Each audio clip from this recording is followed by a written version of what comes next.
Authentication ફરજિયાત રહેશે. સૂત્રોના જણાવ્યા અનુસાર નાણાં મંત્રાલયે આગામી બજેટ પહેલા મંત્રાલયો અને રાજ્યોને આધાર ઓથેન્ટિકેશન માટે 1 એપ્રિલ 2026ની સમયમર્યાદા આપી છે. સમાચારની વિગતો લઈએ સહયોગી કરણ નેકાંદે પાસેથી. કરણ, ડાયરેક્ટ બેનિફિટ ટ્રાન્સફર માટે શું સમાચાર છે?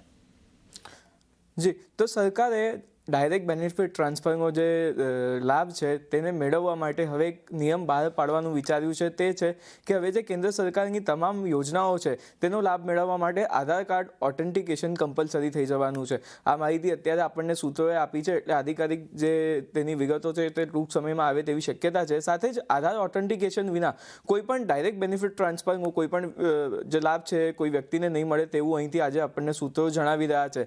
સાથે જ આધાર ઓથેન્ટિકેશન માટેની જે ડેડલાઇન છે તે 1 એપ્રિલ 2026 સુધીની રાખવામાં આવી છે સૂત્રોનું માનીએ તો. એટલે કે હજી પણ 6 મહિનાનો સમય આ કામ માટે આપણી પાસે છે.